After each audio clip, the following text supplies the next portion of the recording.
Hi, my name is Chris Parkhurst. I'm a documentary filmmaker, and I'm also the host of the Documentary Life podcast, a show that spans 140 episodes, has been downloaded in over 135 countries, and I've been producing for about 5 years. I decided to put each and every episode up here onto YouTube to sort of expand the audience, and as we say in the show, maybe inspire and inform some more doc filmmakers, hopefully like yourself. In the episodes, you may find some older, maybe outdated URLs, in particular any of the documentary filmmaking courses that we do offer online. If you have any questions about the URLs, simply look in the show notes on this page, here on this YouTube page, and that'll be able to take you where you need to go to. Other than that, I hope you enjoy the show, and it's great to have another listener to the Documentary Life. Have a great day. Microphone check, 1, 2. CC, hello and welcome. CC, hello and welcome. 1, 2, 3, 4, 5, 6. She sells seashells by the seashore. She sells seashells by the seashore. There we go, rolling. I guess because I have a very good sort of a technical background, it helps with the creative side of things as well. Like, if I can think of something, I can normally figure out a way to shoot it. So it's just, I've constantly, well, especially with Antarctica, having to figure out systems that'll work in the extreme cold and just a sort of doggedly going at it until I figure it out. Hello and welcome to The Documentary Life, a show that sets out to inspire and inform you on how to best live and lead your own documentary life. I am your host, Chris G. Parkhurst, and this is episode number 61. And it is brought to you by Barong Films, proud creators of documentary film, the Documentary Life podcast, and the Documentary Academy, our industry-changing A to Z documentary filmmaking program that will transform you into the documentary filmmaker that you've always wanted to be. Find out more at thedocumentarylife.com/academy.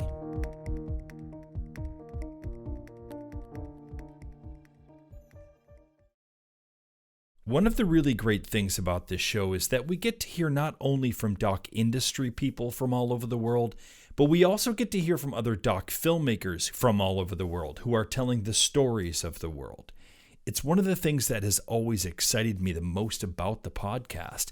This idea of realizing that there are people like myself, people like you guys, that could quite plausibly now be in every corner of the world, doing what we all love doing, documentary. Even in a place like Antarctica, there are doc lifers, or at least there for sure is one that I know of. His name is Anthony Powell. He's a Kiwi who has spent more than a decade in and out of the coldest continent in the world, where penguins and only a handful of internationals work and reside. His latest film, his first full-length documentary, is called Antarctica, A Year on Ice. In our second segment of the show, we'll be hearing about what life is like on this mysterious, cold part of the planet, how one lives and works in this place, and then how exactly one goes about filming in this type of environment. Now, I don't have experience working in Arctic temps myself. On the contrary, I'm more versed in, shall we say, the art of shooting in particularly hot and humid environs. And since Anthony will be covering how one goes about making films in the colder extremes, I thought I might talk about what it's like working in the other extreme, really hot places. So I'll be getting our episode started with a list of 5 tips for shooting in hot environments and harsh sunlight. That coming up in just a few short moments here on The Documentary Life.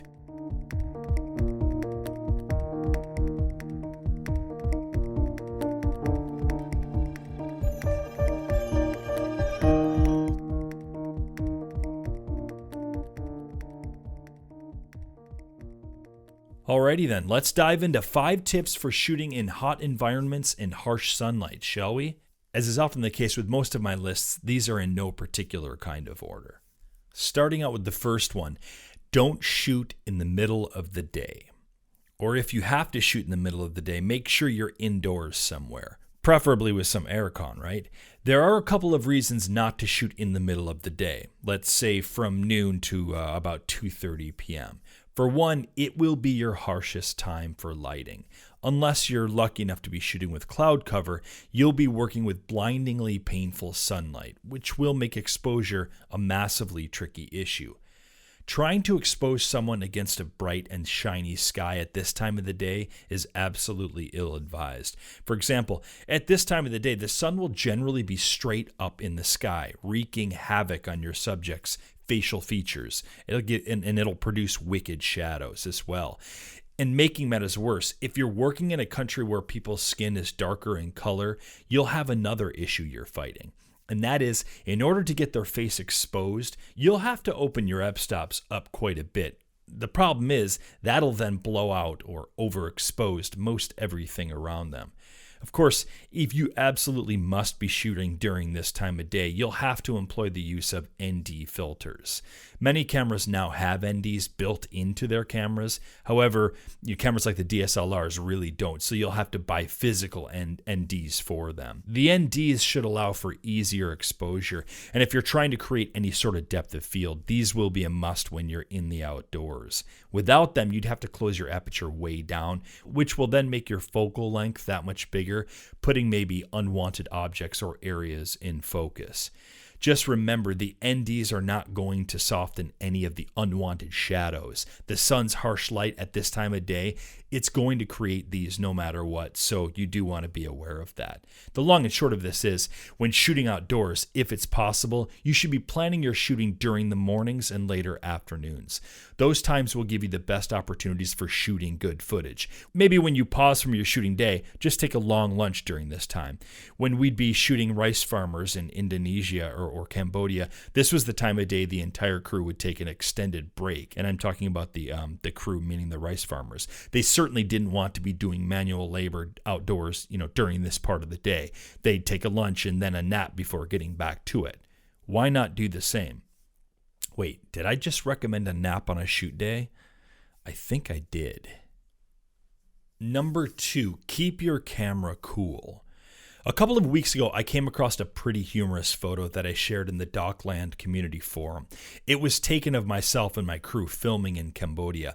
It was from, I believe it was 2011. It was the first time I'd shot with my Canon 7D in Cambodia. After shooting for a couple of hours, a warning sign started flashing on the camera. The camera had overheated and it was basically preparing itself for shutdown. It was nice enough to let me know ahead of time so I could pause with our shooting of an interview. In the photo, we're using these little Chinese-style hand fans, and we're trying to help the camera cool down. Now, considering how much I would end up shooting with the 7D outside in hot and super sunny days in places like Cambodia or Haiti or El Salvador, I was pretty amazed at how well the Canon did. Unless we were outside in the part of the day that I was telling you to avoid and had been shooting in direct sunlight for a couple of hours, all things considered, the Canons did pretty remarkably. And oh, by the way, as you're about to hear later on in my conversation with Anthony Powell, apparently the Canons do even better in extremely cold temperatures.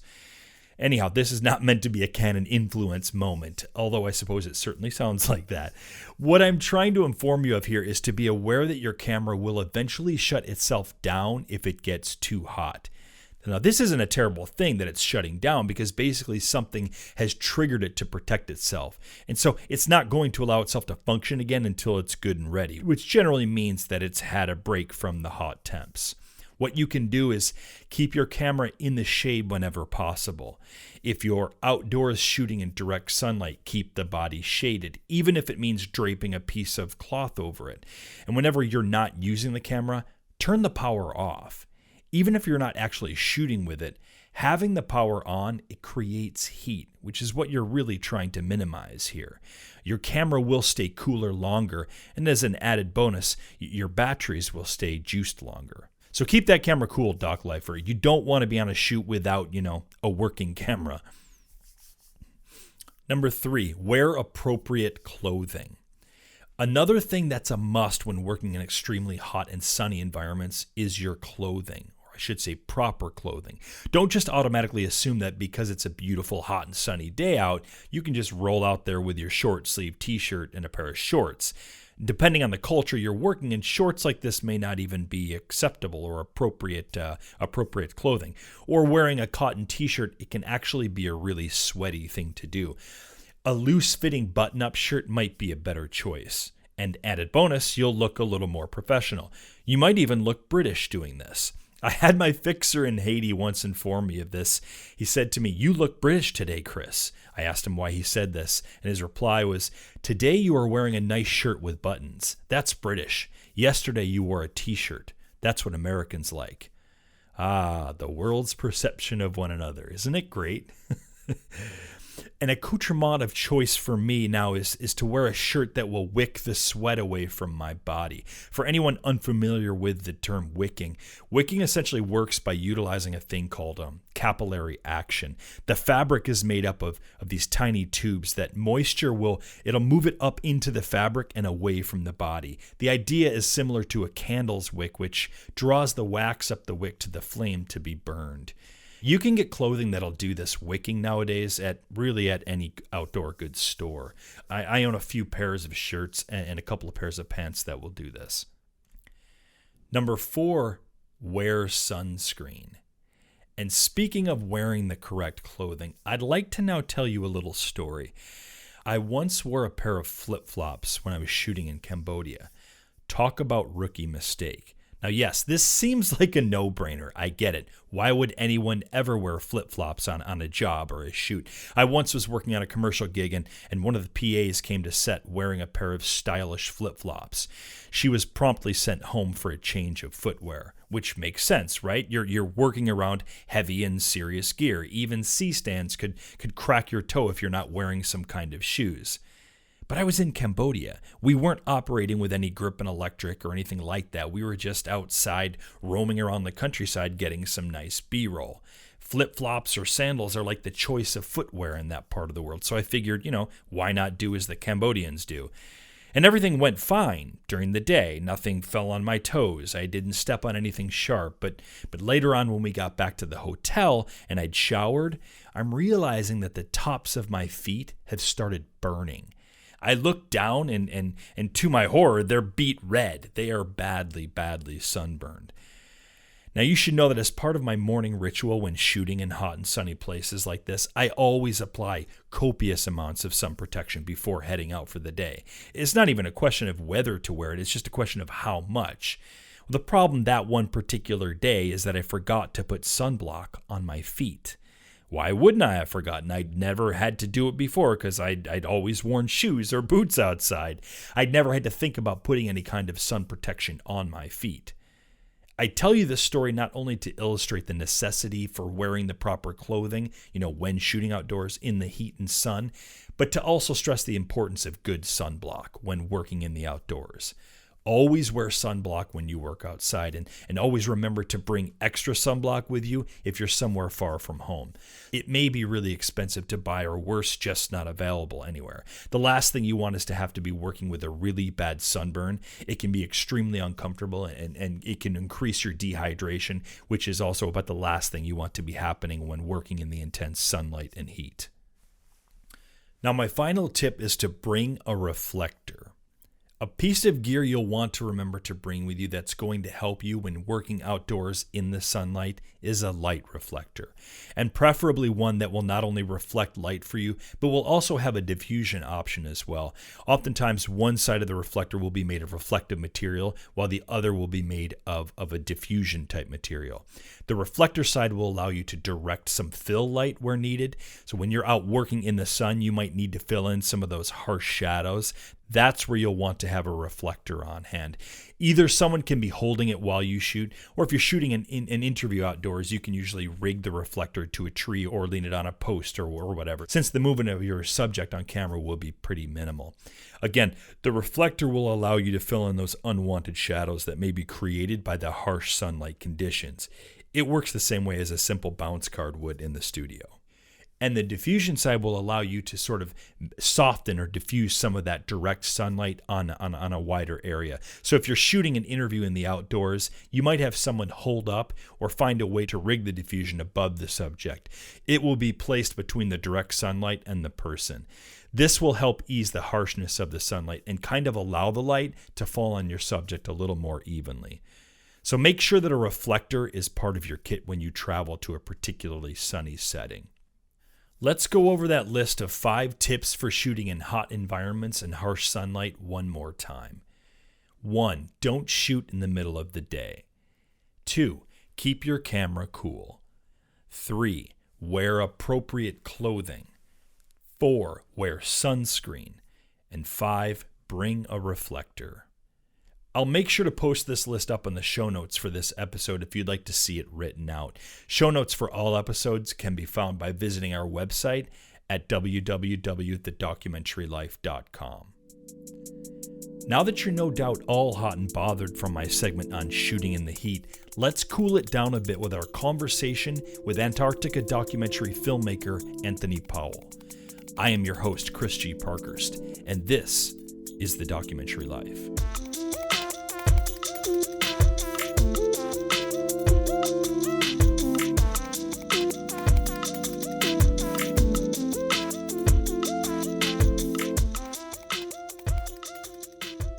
If you're anything like me, you appreciate a good checklist. I've got all kinds of checklists in my life.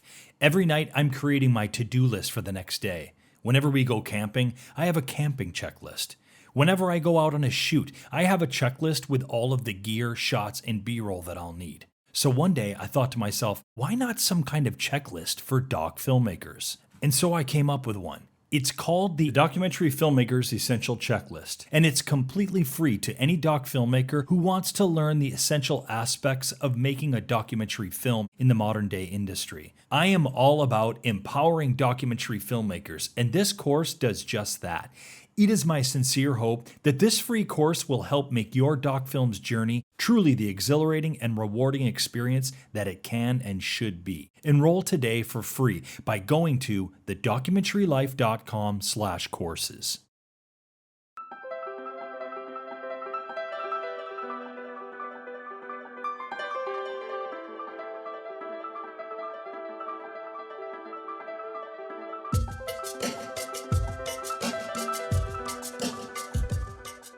I am pleased to have on Anthony Powell, a DP and documentary filmmaker who has spent, well, let's just say an awful lot of time in a very cold part of the planet.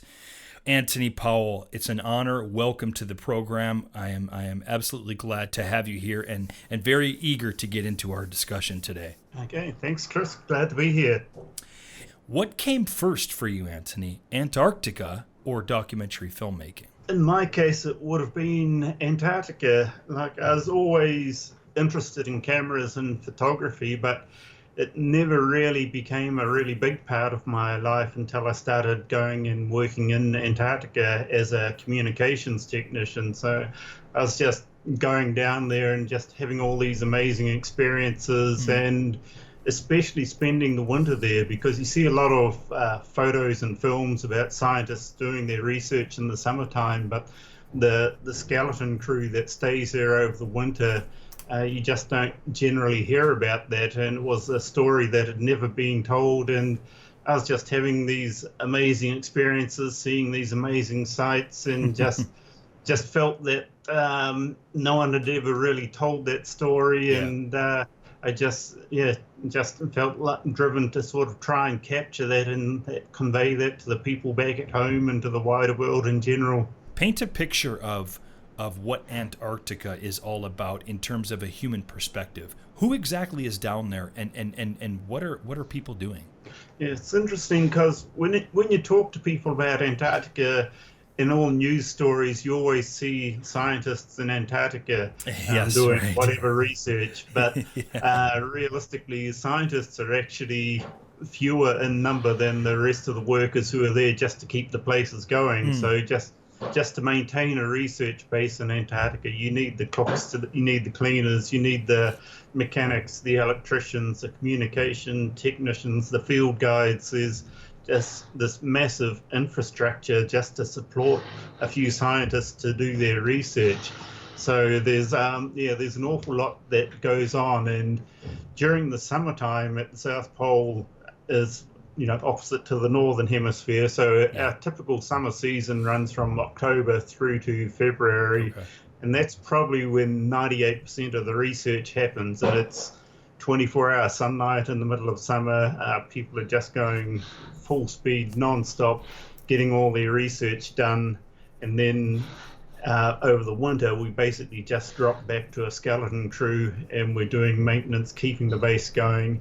and just going through all the equipment that the scientists use over the summer and just making sure it's all fixed, ready to go for the next research season the following summer. So it's completely different pace over the winter, but it's still the really important work because if scientists might be planning for a couple of years to come down and do a research project that might last 4 weeks, and they get there and they find some piece of equipment doesn't work for whatever reason, that's a couple of years work down the drain. So doing that maintenance work over the winter is pretty critical as well. Give us sort of a day in the life of Anthony Powell. Describe what your work is there. Typical day in the life. Well, my first job there was doing just about everything to do with telecommunications at Scott Base, which is the New Zealand base. So I was looking after the radio equipment, the phone system on base, the satellite earth station, which provides a link to the outside world, HF radios, pretty much anything electronic. So, my typical day would be get up at about 7 in the morning, go and have breakfast, go to work, see what's broken, what scientists need for their gear to take with them out when they're going out doing their research, ongoing maintenance. But realistically, over the summertime, you're pretty much like the boy with the finger in the dike. You're just going from one job to the next constantly all day. So at what point do you start playing with your cameras in Antarctica? Pretty much whenever you can. It's some of my favorite times have been like I'll be going out to fix a radio repeater on top of a mountain, and a helicopter will drop us off, and they're coming back in an hour or something, and so you're working frantically to get your job done. But occasionally it might be a 10-minute job to get it fixed, and then you've got an hour to play around and just relax and take photos, do a bit of filming. Once in a while you'll actually get a weather delay because there'll be bad weather between where you are and back at the base. So the helicopter can't come and get you, so you're stuck on top of this mountain all day twiddling your thumbs. And quite often the people I'm with get driven crazy by that, but they're the times I really love because you actually get time to relax and take it all in properly. So it's sort of do what you can when you can.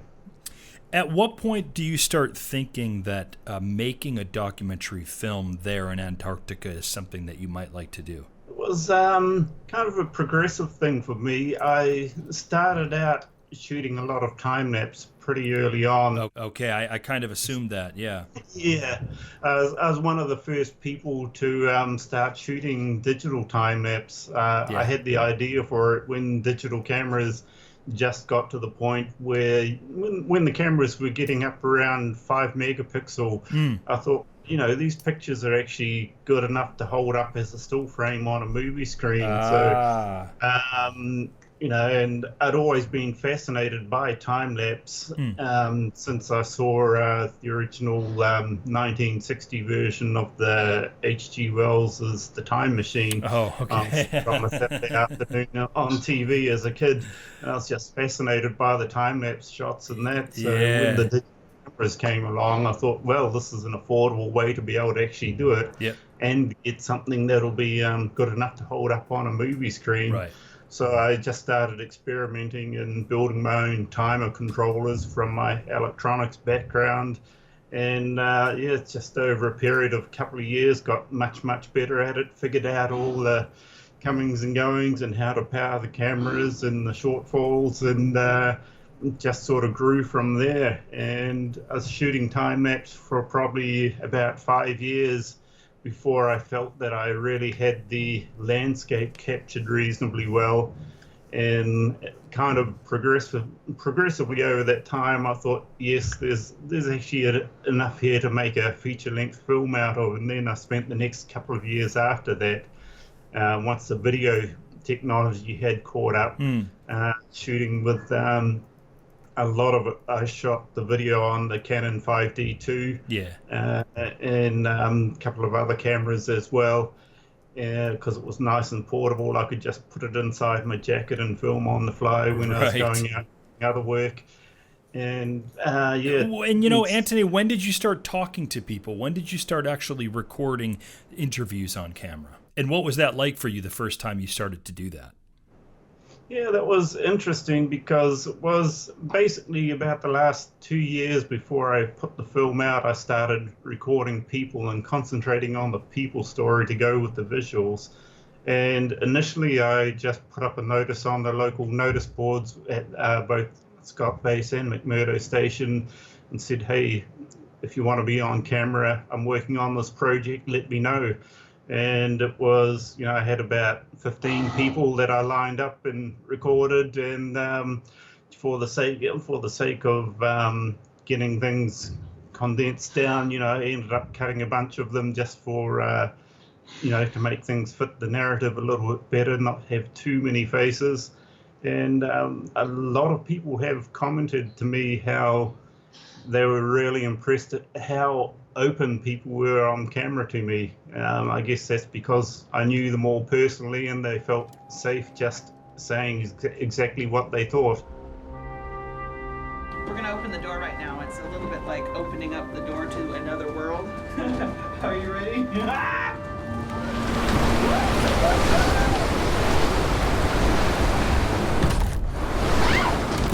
It's the middle of summer. Right now, it's the middle of the night.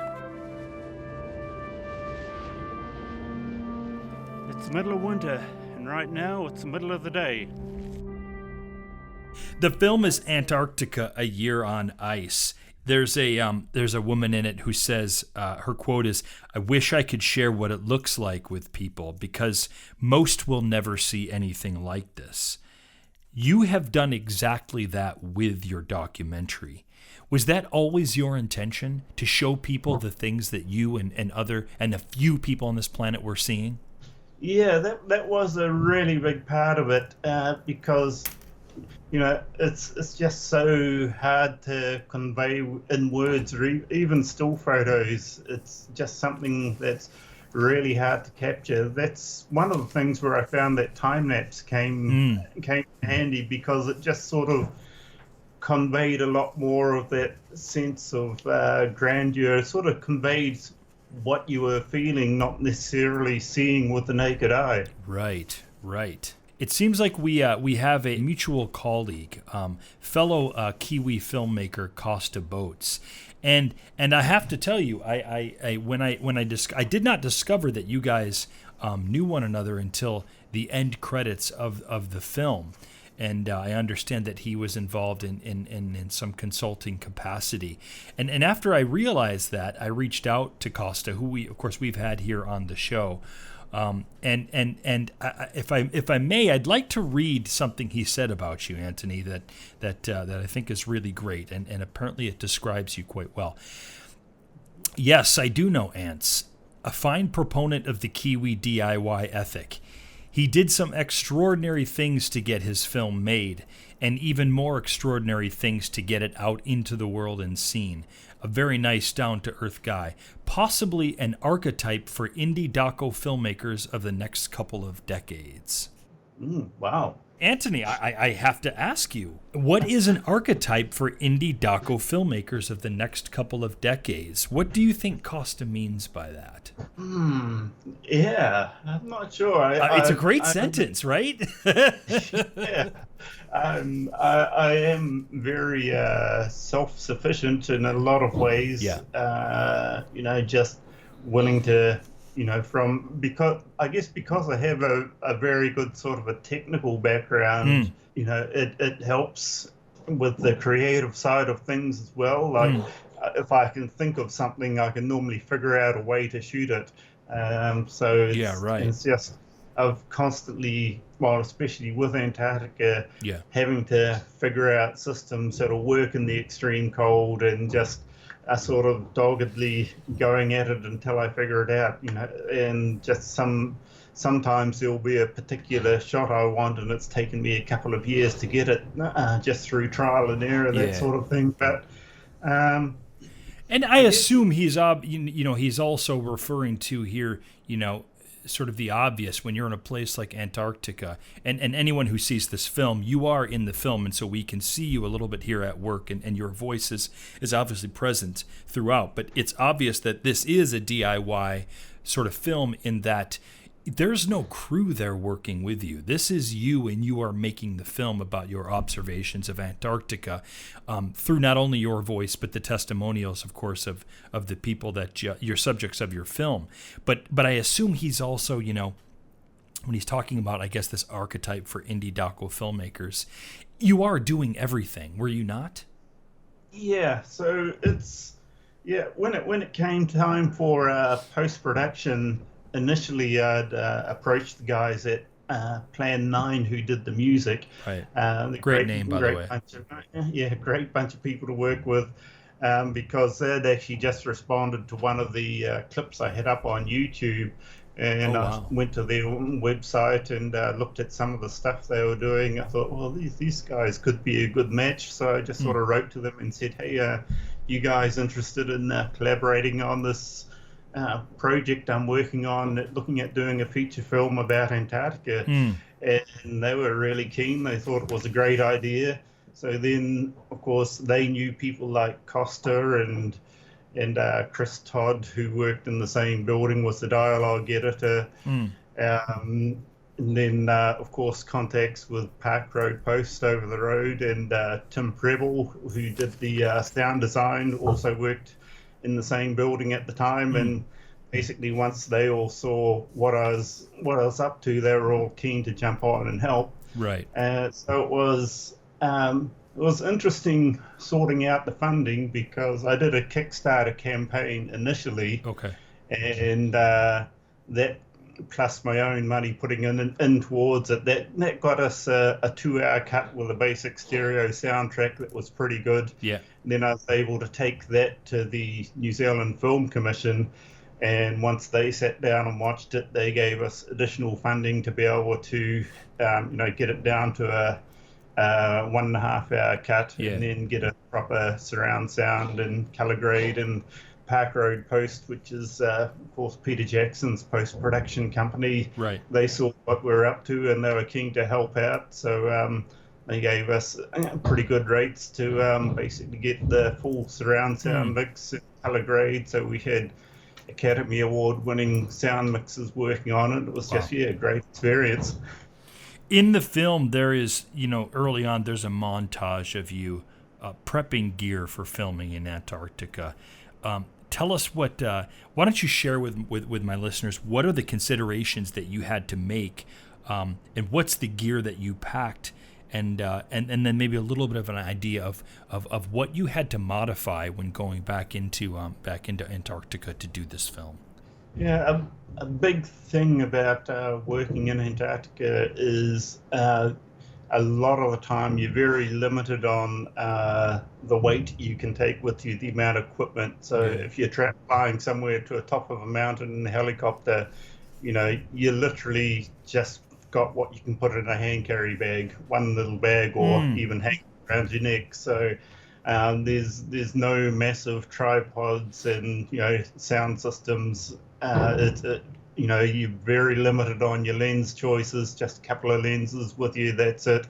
So you do need to be creative. So that's where I found that shooting with the DSLR was great, because it was so compact. I could just whip it out of my jacket, throw it on a tripod. If I was working on a repeater, I could just throw it on a tripod, take a minute, set it running on a time lapse of the local scenery, get my work done, and then go back, and then the extra time, then go shoot a little bit more. But when it comes to motion control systems, of course, there's a lot of commercially available stuff now that's really great, but I was building my own from scratch. Wow. And of course, the other thing with most your motion control systems, they'll have rubber drive belts and plastic components that when you get down to 40 below, they're just going to freeze and snap. So the things I build are just metal on metal, solid, bearings, stainless steel worm drives, just rock solid things that you can basically put your full body weight on and won't move a millimeter, sort of thing. Anthony, do you have any stills of you either building some of that gear, the motion control systems, that you can share with us? Is that something that you have? Because I would love to put that up in our show notes for the episode. Yeah, I can send you a few photos. That'd be great. That'd be great because that my listeners would definitely like to take a look at that. I know I would.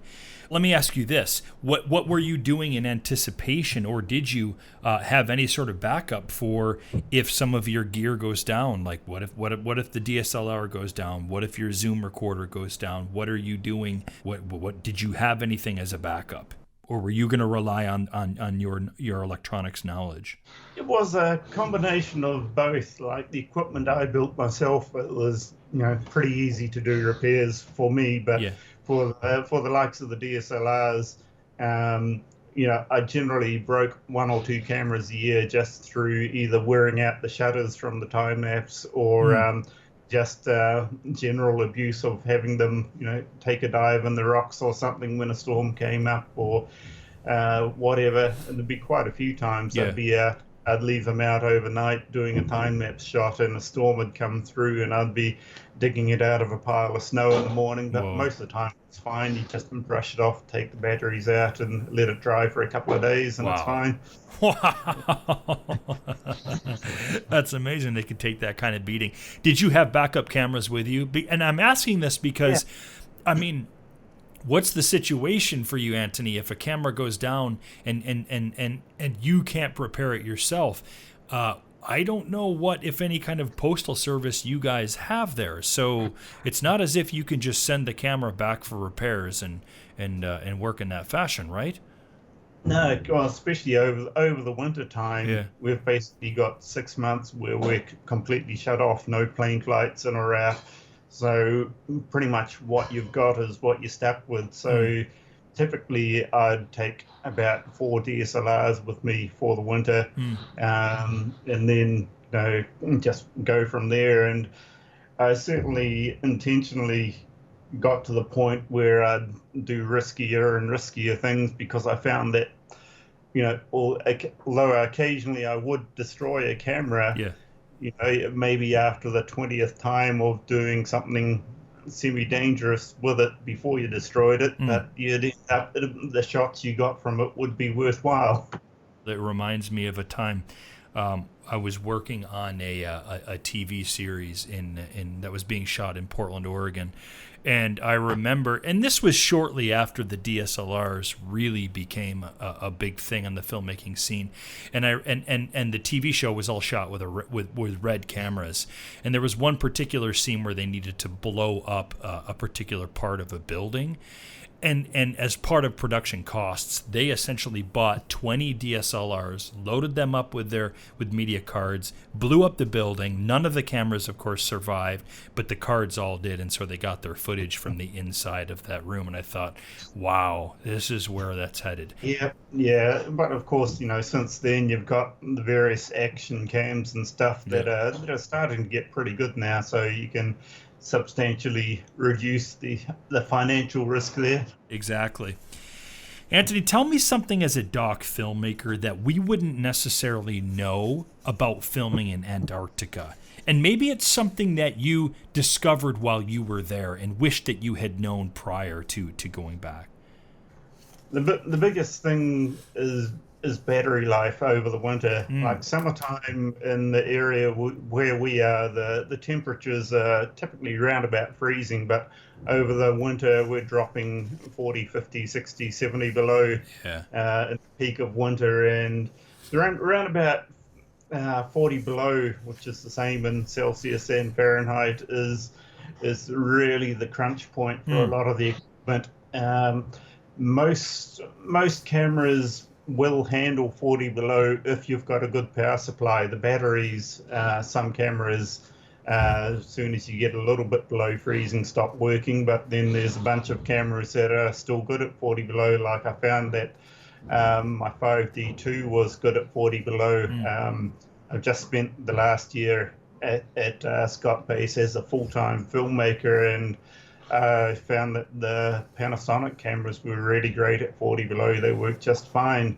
Some of the Sony cameras are good and some not so good. Yeah. I found the A7R2, as soon as I hit about minus 32 Celsius, even with a good power supply, it would just completely shut down and go into full factory reset, enter time, date, location. Whoa. Whereas there's the GoPros with their internal battery are terrible in the cold, but as soon as you hook up a external power supply, they're generally pretty reliable. Oh, okay. So it really is connected to that battery, which makes sense because I've seen that when the coldest environment I probably have filmed in is maybe in the mountains in Nepal, and battery power occasionally was a slight issue. I tend to be I tend to work in environments, Anthony, that are the opposite end of the spectrum. I tend to work in very hot and humid climes, as a lot of the work that I do is in Southeast Asia, and so I'm battling cameras that shut down because it's just too bloody hot, quite frankly. Yeah.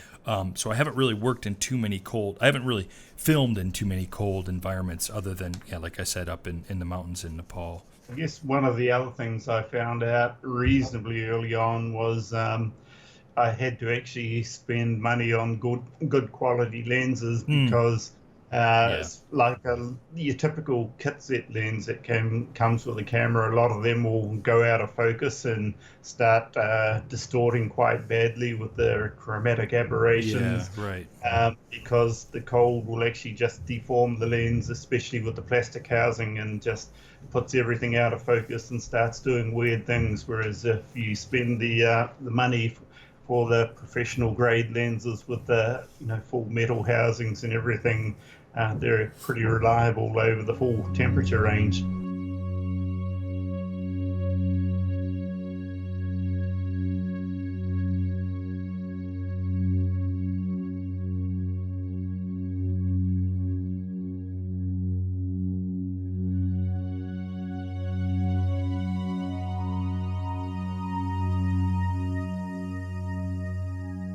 To say that your time-lapse work is extraordinary, quite honestly, is a bit of an understatement. And I'm definitely going to put some examples of your work up in our show notes for this episode. If you could give us maybe a concise sort of how-to time-lapse that you're doing in a place like Antarctica, and let's use. You did a lot of work with the skies because the skies are just brilliant there with the seasons. And I would love to hear a setup of what your time lapse is if you're shooting a sky in a place like Antarctica.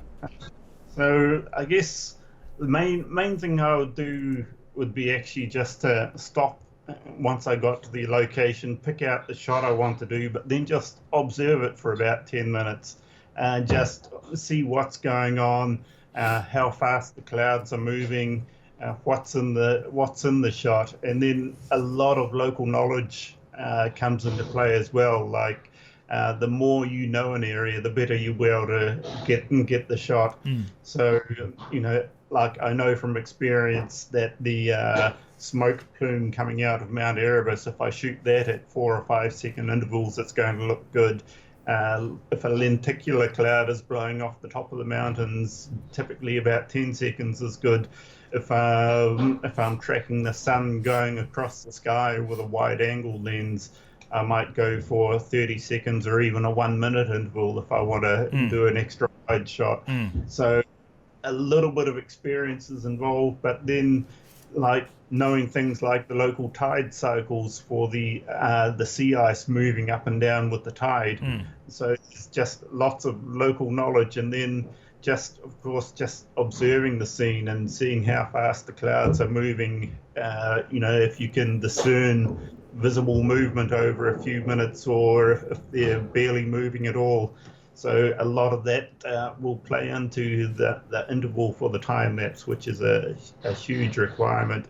Then, of course, it's a full manual setup. So typically, unless it's going for a day-to-night scene, it's a full manual exposure, manual focus, manual white balance, manual everything, just to make sure that you're going to remove any flickering from the image from one image to the next.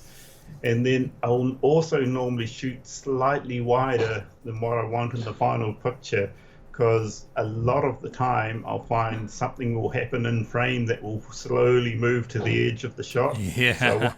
So a little bit of adjustment to play with there, and of course always shooting full resolution and raw pictures. It doesn't matter what the camera is. I'll always shoot full resolution raw, because I found a long time back, like when the people were transitioning from standard def to high def, I found that, basically all of a sudden standard def footage pretty much became worthless. Right. So,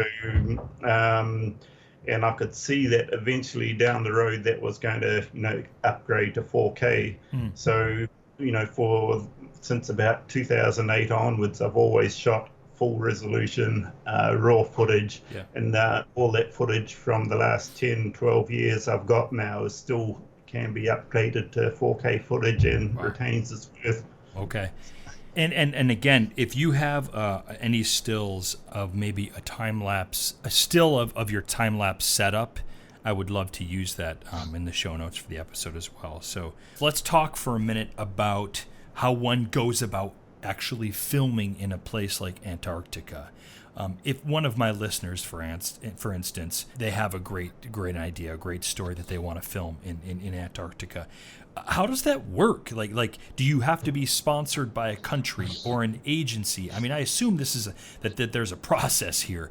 Tell us a bit about that. What is it that we need to do? Yes, so basically you can go there as a private expedition if you want to, but the country you come from has to sign off on all the permitting because of the Antarctic Treaty. Of course, if you come from a country that's not a member of the Antarctic Treaty, there's nothing to stop you going there and doing what you like. But as most countries have signed on to the Antarctic Treaty now, you basically have to come up with a plan to show that you're going to, have minimal environmental impact. You've got your processes in place to not interfere with the wildlife, to not leave any pollution behind. So typically what happens is most people will actually end up going through the likes of the National Science Foundation in the United States, which runs the US Antarctic program, or in New Zealand, it's Antarctica New Zealand is a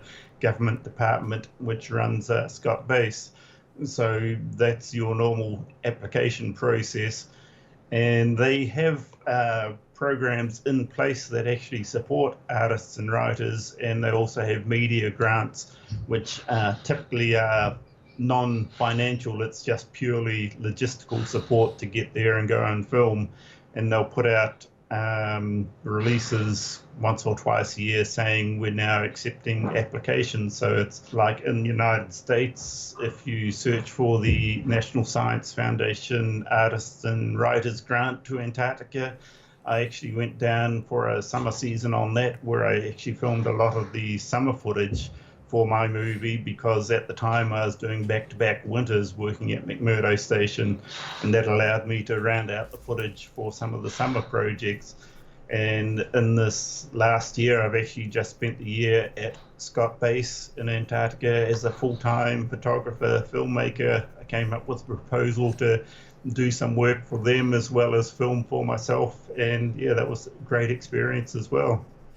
Will you? I guess you've already answered this. Will you continue filming in Antarctica? Obviously, you are. You're currently working on a project, and I'd like to hear a little bit about that.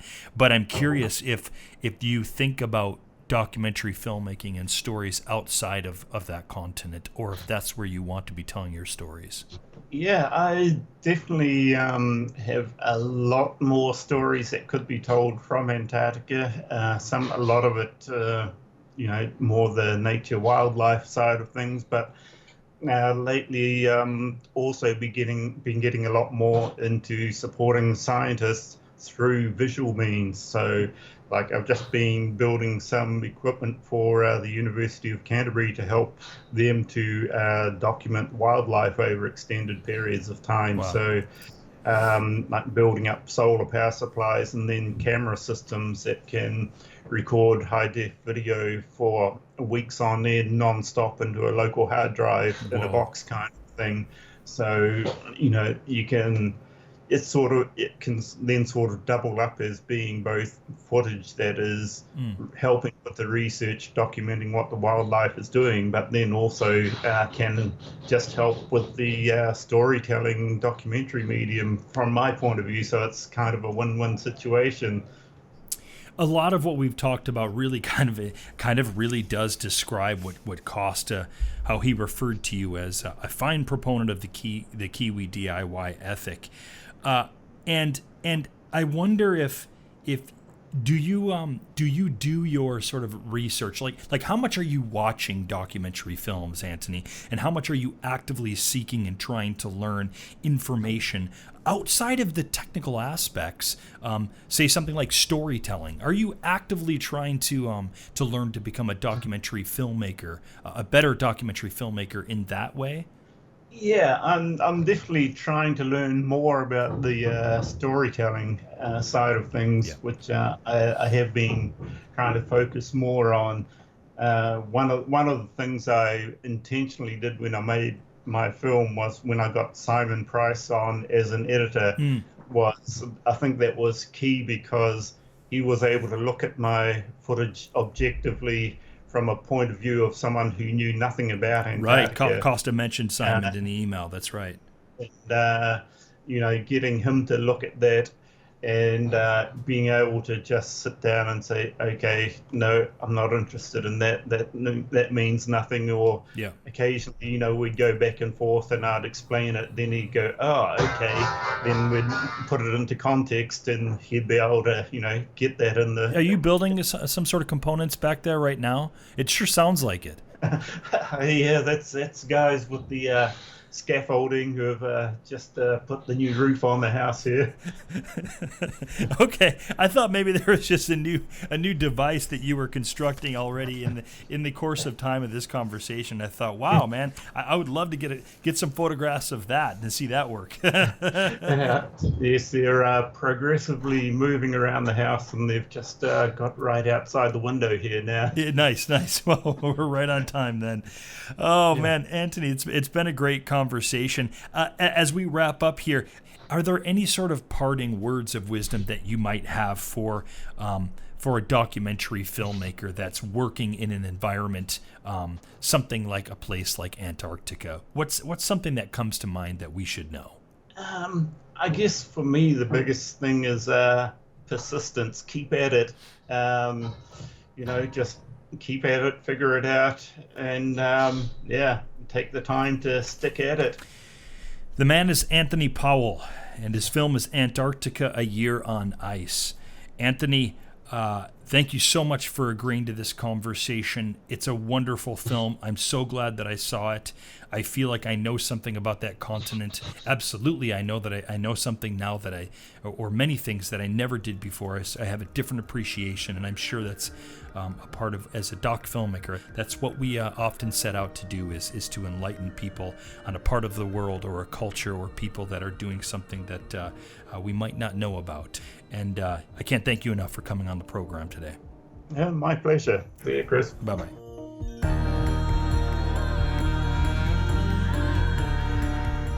Don't forget, if you're interested in a guide to help you navigate the fundamental aspects of doc filmmaking, the things that every doc filmmaker should know, then get our free doc filmmaking course, The Documentary Filmmaker's Essential Checklist, by going to thedocumentarylife.com/courses. Thanks again for listening, and we'll see you next episode.